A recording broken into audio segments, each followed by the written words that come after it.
Assalamualaikum warahmatullahi wabarakatuh. Nah, ketemu lagi dengan saya Dr. Wahyu Triasmara, dokter dari Klinik Kecantikan DRW Skincare. Pada kesempatan kali ini saya ingin membahas sedikit mengenai jerawat. Nah, jerawat adalah sebuah problem yang sangat menyebalkan. Kenapa? Karena kadang-kadang dia datangnya nggak diduga. Lagi pengen ada acara ke pesta atau lagi mau ketemu sama teman, tiba-tiba nongol jerawat gede di dahi, di pipi, itu tentu sangat menyebalkan. Nah, jadi jerawat ini merupakan problem kulit yang umum terjadi. Nah, jadi bukan cuma muncul pada sedikit orang, hampir mungkin remaja pernah mengalami yang namanya jerawat. Nah, jerawat ini sebenarnya karena apa sih? Nah, itu yang harus kita telusuri supaya ketika kita berjerawat, kita tidak memperlakukan jerawat itu dengan cara sembarangan. Nah, jadi kita harus mengobatinya dengan benar supaya jerawat justru tidak semakin parah. Nah, kadang-kadang kita anggap jerawat itu sebuah hal yang biasa saja, tapi ternyata kalau dibiarkan, jerawat dapat membuat kulit kita menjadi rusak. Kadang-kadang kita pencet sembarangan, jadinya berlubang atau jadi flek yang susah hilang. Nah, itu yang menyebabkan kita menjadi terganggu gitu ya. Jadi wajah kita menjadi kurang baik. Nah, seperti itu.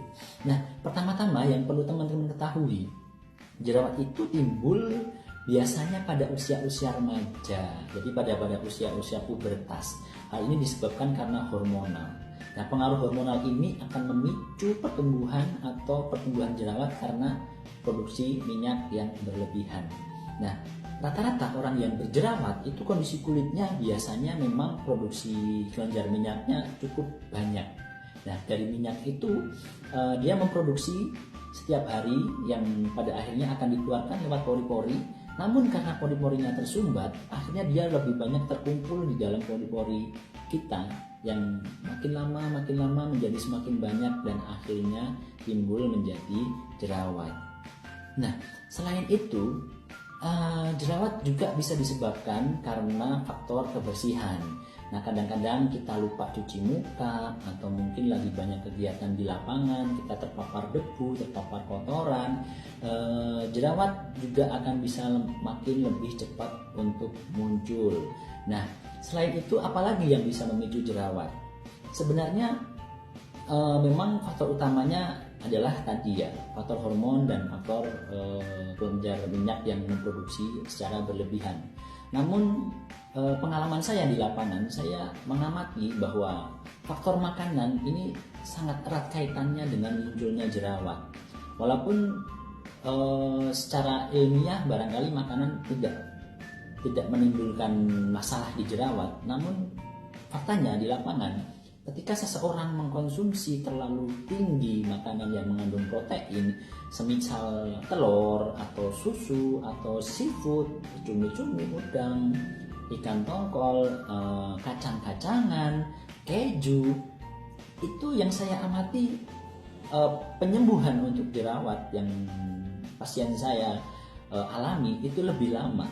Tapi ketika mereka bisa mengurangi konsumsi makanan tersebut, alhamdulillah jerawat akan makin lebih cepat membaik. Nah, oleh sebab itu saya selalu tekankan kepada pasien, jika ingin jerawatnya lebih cepat sembuh, harusnya bisa mengontrol atau mengurangi makanan-makanan yang saya sebutkan tadi. Nah, sebenarnya masih banyak makanan yang lain, namun yang kita amati lebih besar pengaruhnya adalah dari makanan-makanan yang saya sebut tadi. Nah, selain itu apalagi yang bisa memicu jerawat? Nah, faktor pikiran atau faktor stresor. Nah, ternyata cukup membuat jerawat ini juga lebih cepat muncul. Fakta-fakta di lapangan yang sering kita temui, contohnya ketika seorang remaja yang sedang mengalami masa puber, jerawatnya banyak, tapi ketika kita obati sembuh. Namun beberapa waktu kemudian ketika dia harus melakukan beberapa tes atau ulangan di sekolah, kadang-kadang harus begadang sampai malam, jerawat dapat tumbuh lagi. Nah, dan itu di situ kami simpulkan bahwa stresor atau mungkin begadang juga bisa mempengaruhi seseorang penyembuhan jerawatnya. Nah, itu adalah beberapa faktor yang mungkin banyak terjadi di lapangan ketika kita menghadapi pasien dengan keluhan jerawat. Tak cuma itu, kosmetik. Nah, ini dia. Nah, faktor kosmetik ini juga kadang-kadang bagi sebagian perempuan cukup memicu jerawat yang tak kunjung sembuh. Nah, cuma karena faktor keterpaksaan. Nah, kadang-kadang kita karena perempuan itu kerja harus pakai bedak padat atau alas bedak foundation, mereka mau nggak mau tetap memakai itu, dan kadang-kadang jerawatnya jadi susah sembuh. Namun ketika kita sarankan untuk berhenti memakai bedak padat, alhamdulillah jerawat juga akan lebih cepat untuk membaik.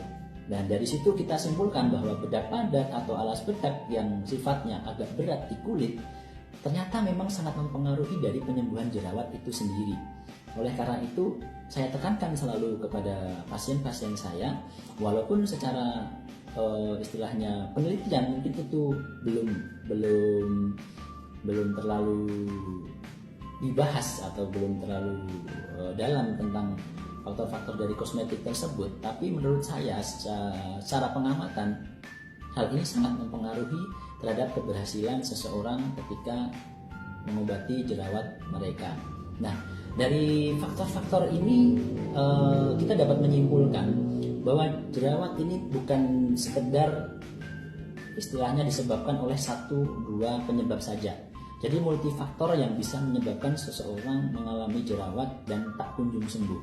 Oleh sebab itu, dengan harapan kami dengan edukasi atau penyampaian saran-saran kepada nasihat-nasihat kepada pasien, dan ketika mereka dapat mematuhi atau mengikuti apa yang kita sarankan, pengobatan jerawat ini akan menjadi lebih cepat baik. Nah, tentu saja keberhasilan pengobatan jerawat bukan sekedar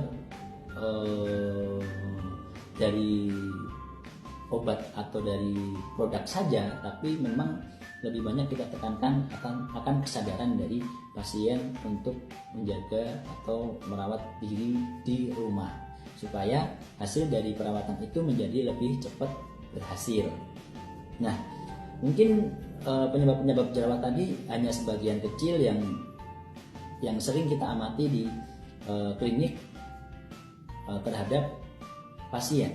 Nah, barangkali di luar itu masih ada beberapa faktor lain yang memicu jerawat, namun saya kira hal tadi sudah cukup mewakili faktor-faktor utama yang memicu jerawat, sehingga teman-teman menjadi lebih waspada, dan harapan kita menjaga betul supaya hal-hal semacam tadi yang saya sampaikan bisa membuat pengobatan jerawat menjadi lebih mudah dan cepat berhasil.